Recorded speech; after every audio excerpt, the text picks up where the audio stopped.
The Santos is home to the rich and the famous, with fancy homes, cars and private jets, a city where luxury is nearly everywhere you look. But beneath all this glamour lies a whole other world, filled with poverty from neglected neighbourhoods like Davis, to a homeless camp under the freeway, and the abandoned holiday resort in Sandy Shores. This is the real Los Santos, the side which nobody wants to talk about.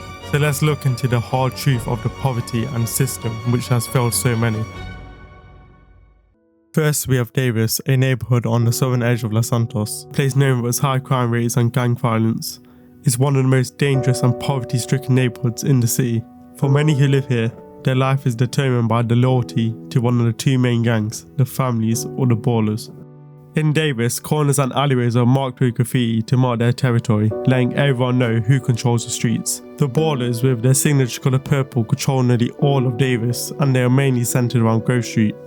Walking through Davis, it is clear that the neighbourhood has seen better days. The homes here are small and worn down, many of them with bars on the windows or just boarded up entirely.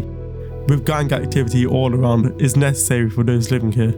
Gang violence affects everyone in San Andreas, even Franklin, with close friends and family caught in the crossfire. Franklin's friend Slim Skills, a loyal member of the Chamberlain gangs of families, lost his life to gang violence. Simply wearing the wrong colour in the wrong neighbourhood can lead to violence. Despite having its own courthouse, sheriff's station and a fire department, Davis remains one of the most dangerous places in Los Santos. The economy of Davis is declining, with victims of constant robberies, vandalism and gang influence that have made it impossible for small businesses to survive. For many business owners, the cost of staying open in Davis is simply too high and the risk is just too great. For the few businesses that remain, operating in Davis is a daily struggle. With low opportunity for stable work, it has left many residents just trapped in poverty. Now on to Strawberry, which is not far from Davis, is of course where Franklin grew up, a young man trying to escape the cycle of poverty. In a neighbourhood like Strawberry, opportunities are hard to come by. The lack of good jobs forces many residents into low-paying work, and to achieve their dreams of having a nice house and family, they are forced into crime, much like Franklin. Trash litters the streets and overflowing dumpsters are a common sight, evidence of a lack of basic public services. The local government has failed to maintain even the simplest of things. Small businesses are on the brink of collapse, as many residents simply don't have the income to support them. It's a harsh reality of living in neighbourhoods like Strawberry and Davis, where poverty has just kept people trapped. Unfortunately, the poverty can be seen during the night. Many women left with no other options have turned to prostitution just to make ends meet. As you drive through the area, it's hard to miss the number of women turning to the streets. It's a real problem that shows how the local economy and the lack of opportunities have left women with only a few choices. A lot of women in Strawberry end up working in the strip club, known as the Vanilla Unicorn, which is just another trap to keep people in poverty.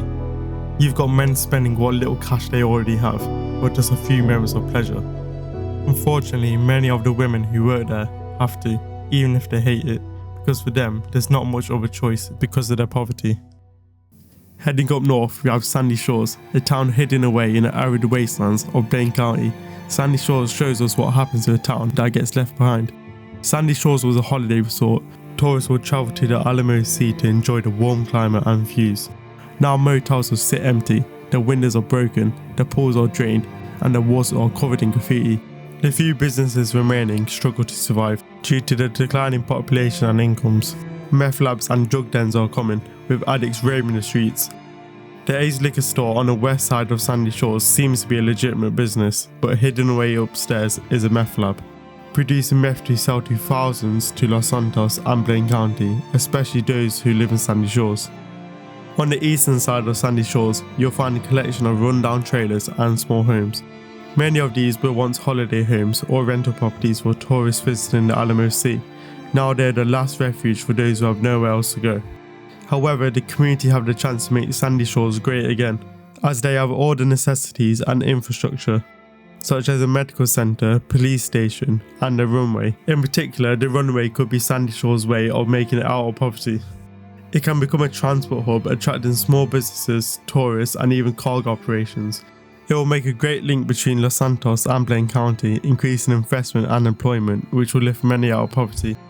The police station here is small, but it does provide security for the town.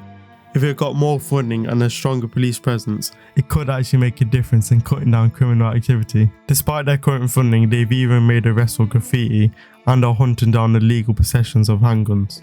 With a safer neighbourhood, it would mean that businesses might start coming back and new people might actually want to move in. With more investment, it could help Sandy Shores become on the same level as towns in Los Santos. Behind the luxury skyscrapers of Los Santos, under the Olympic Freeway, there are hundreds of homeless struggling to survive. It's become a last resort for people with nowhere else to go. They've built makeshift homes from whatever they can find, under tents, cardboard boxes, and even broken furniture. It's fragile and temporary and can barely hold against the rain, but for many, that's all they have. Many have lost their homes due to rising rent, unemployment, and crime. With no affordable housing, they've ended up on the streets, forced to depend on each other just to survive. Graffiti is covered all over the walls. The dumpsters are overflowing and it doesn't get disposed, so trash is all over the floor and even inside the tents. With no access to clean drinking water, proper sanitation, or even healthcare, the people here are left vulnerable to all kinds of diseases. The government have completely forgotten about the homeless living under the Olympic Freeway. They are too focused on high-rise buildings and luxury neighbourhoods, leaving those under the freeway to fend for themselves. The reality is there is plenty of space in Los Santos where affordable housing could be built, but nothing is happening. You can see construction sites all over the city, but projects drag on for years without any progress. Instead of quickly building homes for those in need, if the city really wanted to make a difference, they'd focus on speeding up these projects and putting more resources into affordable housing and social services to help people get back on their feet. Behind Mount Chiliad, hidden behind the train tracks, is Dignity Village. It's not just another homeless camp, it's a community where people have come together to get by. They are trying to make something out of their situation, despite everything life has thrown against them.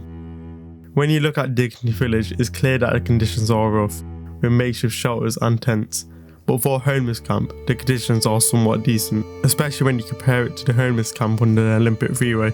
You've got a sign saying solidarity, not charity, which shows that they're not looking for handouts, and surprisingly they even have rules saying no drugs or alcohol. Some of the banners talk about capitalism and how the system has failed them. Phrases like capitalism is crisis and the middle class is falling. It's clear that they have anger towards the system and they feel like they've just been abandoned. But despite the conditions, the people here have come together to create a community. The people here are unemployed and struggling with debt. They are demanding the basic right to housing, and with the access to affordable housing, it could give them the chance to turn the village back around.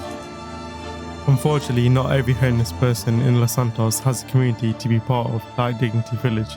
Many are left alone, scattered across the city, begging on the streets and along the beaches, hoping for spare change or food to get them through the day. But by the night, they are often forced to sleep on the cold ground with no shelter at all. Los Santos might look like the American dream, but as we have seen, that just isn't true.